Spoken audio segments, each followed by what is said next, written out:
back to Flock Talk. Today I'm going to be going over clicker recognition and how to know whether or not your bird understands what the clicker means. Clicker recognition is the type of training you need to do before actually working with your bird. Clicker recognition can be a very important step in making sure that the communication between you, the clicker, and your bird is extremely clear and understood. If you just start training before your bird actually understands what the clicker means, it can create a lot of confusion and just generally take a lot longer to reach your end goal. The format for this training tutorial is going to be a little bit different than usual because both of my birds are already very solid on their understanding of clicker recognition. I have switched and gotten a brand new clicker that sounds different than the ones I usually use with them, so I'm hoping that will make them a little bit confused and we can make a little bit of progress where you can see Mia here start to gain a bit more of an understanding of the sound, but I'm really not sure how it's going to go over because she is very good at generalizing her behaviors, but we will see how that goes. For this tutorial, all you are going to need are lots and lots of very, very tiny treats.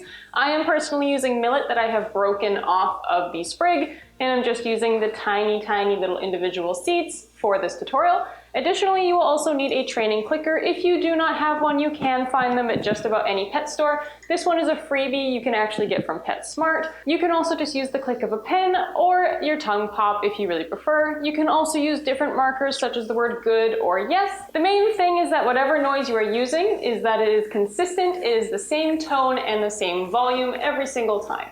You want whatever noise, clicker, marker, whatever you're using to mark when they've done something correctly to be as consistent as possible. And you want your treats to be as tiny as possible because you want your bird to take the treat, finish it, and be ready to go again. You don't want them sitting there chewing for so long that they forget why they earned the treat in the first place. So I'm using Mia for this today because she is the most dramatic when it comes to her body language, so I'm hoping it'll be very easy and clear for you to see when she starts to understand what the sound means. So what we're going to do to get started with clicker training is you're simply going to take the clicker and click it far away from the bird. You don't want it to be right beside them where it's going to startle them. I'm going to put it just behind my back. We're going to click the sound and give them a treat at the exact same time. So we're going to, as fast as possible.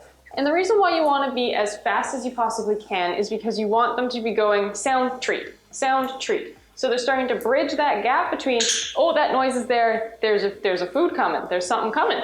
It's also going to help with if your bird is scared of the noise. If the food is already coming right at them, they don't really have time to really be that worried and focused about it.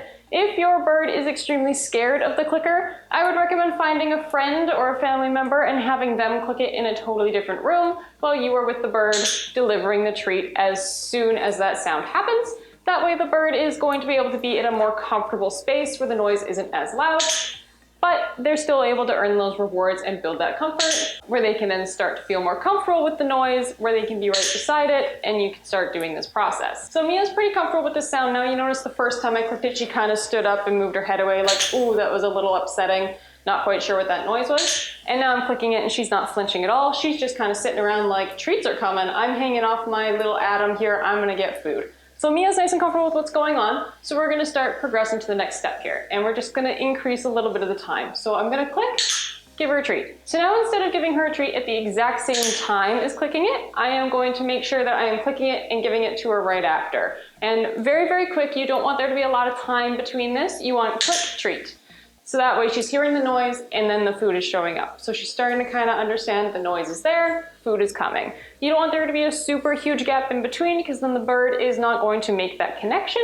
You want there to be sound, treat. And right now she's not really doing much. The only thing that she's responding to is my hand coming towards her. That's when you'll see her beak kind of open and her reach forwards. What we're gonna start seeing here is she's gonna start presenting those same sorts of body language, predicting the treat coming, with just the sound of the clicker before I've actually moved my hand. So we're just gonna keep going over this process for this next little bit here. Click, treat, over and over and over again until you start to see some of those body language shifts start to happen.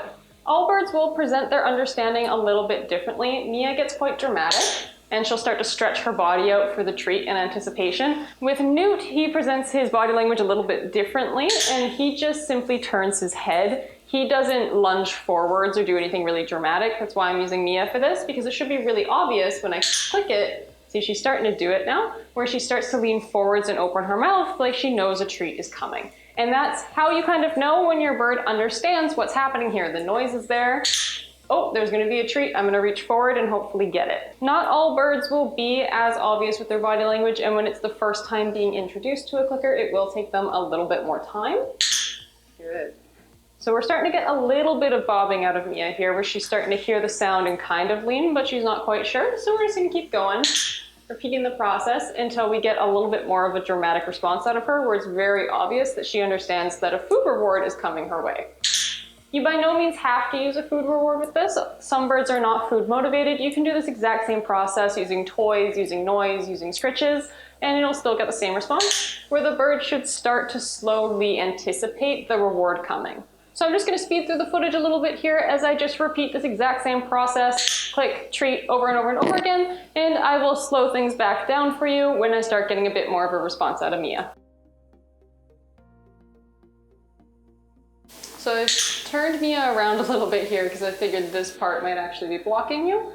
So we're just going to go ahead and have her forwards here so you can see her body language a little bit more clearly. It's my mistake. So what I'm really trying to make sure I'm not doing here is accidentally cueing Mia with other subtle hints of body language. I want to make sure that my hand isn't moving at the same time as I'm clicking. I want to make sure my hand isn't in the pouch, or that my body isn't shifting in a way that could alternatively be indicating to her that a reward is coming. I want to keep myself very, very still and my hand very neutral, so that way the only thing that she can really key into here is the sound of the clicker indicating that a treat is coming. We don't want any other subtle body language being a potential indicator for her that could cause this whole clicker recognition to not actually be occurring. So as you can see, I'm keeping my hand very flat in front of my stomach. I am not moving until after the click has occurred. We're not moving at the same time because we want to keep all these motions totally separate. So she starts to connect that the click is the most important aspect of this whole situation. Birds are very, very smart, and if I'm moving my hand, she's going to be paying more attention to the thing holding the treat than she is the clicker.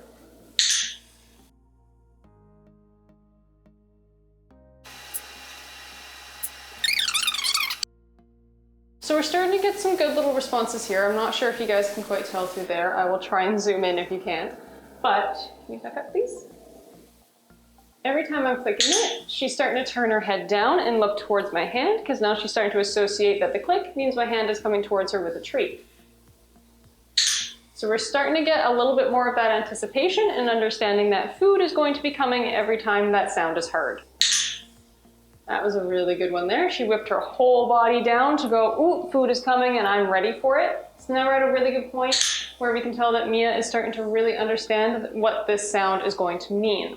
What's really important during this training is that you are giving them a treat every single time that sound is heard. You do not want to be clicking it accidentally. You don't want to be fiddling around with it, because that's going to make this sound mean absolutely nothing. If you're clicking it and they aren't getting anything in return, then they're not going to understand what it means, and they're going to start disregarding it as an option altogether for why they could be earning food. So you want to make sure that that sound is very much exclusive to earning rewards at this time. A really good test to be able to tell whether or not your bird is fully understanding this is to actually do it randomly throughout the day. So if you're just lounging on the couch with them, minding your own business, you want to just randomly click it and see what they do. If they suddenly perk up and look at you, you've got a pretty good idea of how well your bird understands what the clicker really means.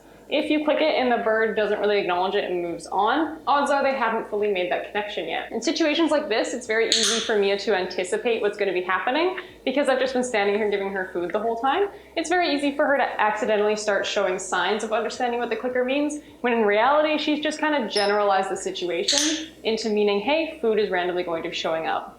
That was another really, really good example right there of I clicked the clicker and immediately Mia flung her body straight down with her beak open because my hand is coming from beneath her to give her a reward. All right, so Mia's starting to get a little bit tired here. You can see that she's getting a little bit fluffy and her chops have come out. So I'm gonna go ahead and end the session here. We are approaching the 10-minute mark, so I don't want to overwork her and get her to be a little bit too exhausted. So we're just gonna let her stop here. She's happy and content, and although she would be happy to keep working for more free treats, I'm not gonna push her and make her be too tired. So we'll just get one more really good repetition, and that was a fantastic one to end on where she heard the click. Her head whipped down, beak open, and she is clearly understanding that she knows every time that sound occurs, food is going to be headed her way. So I hope that helped you guys understand clicker recognition and some of the importance of it. Clicker recognition is often ignored because generally you can start training and a bird will just start to slowly understand that concept. But when it comes down to training, if you really want the most success, you want your communication to be clear. So if you're sitting there and adding the concept of a clicker with the concept of whatever trick you're trying to train, it can get very confusing for them to have to try and learn both of these things at once. Taking the time to do this simple little exercise prior to actually starting your training is a very easy way to help bridge that communication, as well as generally build some more trust and understanding with them as a whole. But that will do it for today's video, so thank you guys so much for watching, and I'll see you all next time. Bye. Good girl.